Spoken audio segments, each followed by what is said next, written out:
The criteria or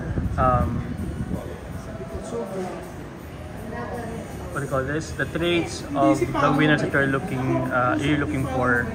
For Miss Philippines. for Miss Philippines Great Britain. They need to be committed, one and foremost, trustworthy, and they need to have the Philippine heritage, even though in grandpa nila or grandma nila, it's fine.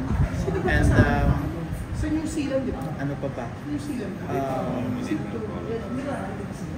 Kailangan matalino. They need to be smart. Kasi sa judging criteria namin, pinakamataas ang points is yung matalino.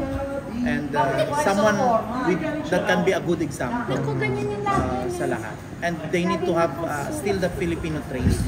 Do you also follow the requirements of Miss Universe na walang age limit, no height limit? Yeah, we don't have limit. But on our auditions, we limit it until 35 years old. But I say we don't have a limit because if it's more than 35 years old, it needs to be by invitation only. Because it's very different atmosphere in terms of pageantry sa UK in terms in here.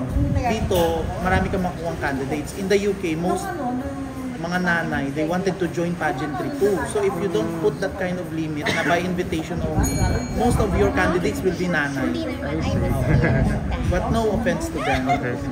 So apart from being an automatic candidate to Miss Universe Great Britain, what are the other tasks or They will be responsibilities? partner with Miss Philippine Youth as well, by Gerard Ortiz. Doon.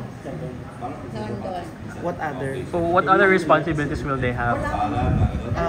Actually, ano siya, They will be promoting the MPGs throughout the UK sa mga Filipino events.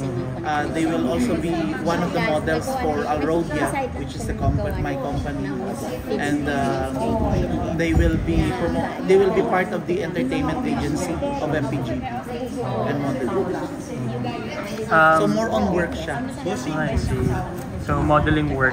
Modeling work and entertainment. I see. Para ka palang ambassador nito. Ganun din. And plus they are promoting their own ano ang tawag? Advocacy nila.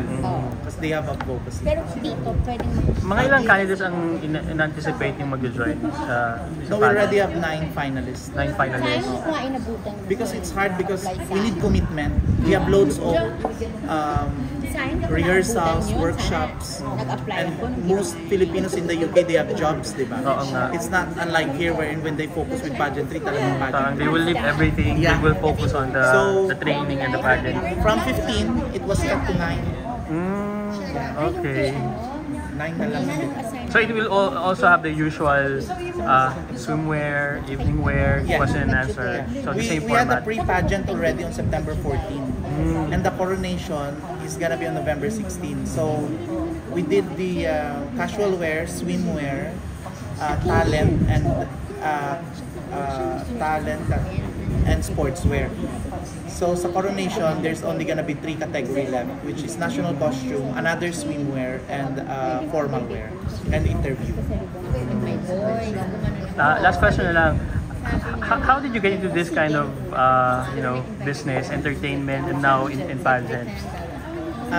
I have an agency for entertainment and providing artists in the UK, but mainly on events. So event agency. I have an event agency in the UK, and I have the jewelry business. It's good because it's partnered with my business, which is jewelry. When I have events, I can market my business. So parang you're hitting two birds with one so stone. the idea comes na, oh my God, why don't I have my own ambassador for my business? So that's why I have a pageant. But then because they are requesting to be artista, they wanted to be pageantry, so that's why I build bridges so that I can connect them to these people. So that's why we have pageantry and entertainment. Also, by the way, how long will you be here for in Manila? until end of October. But I always come home to the Philippines every 3 months. I see. Pero for this trip, what's your main agenda? It's to promote, one is to promote my business, which is the jewelry. Second, for the pageant. Yeah, to invite and talk to our fashion designers, because we fuse it with fashion modeling. I see. All right, thank you.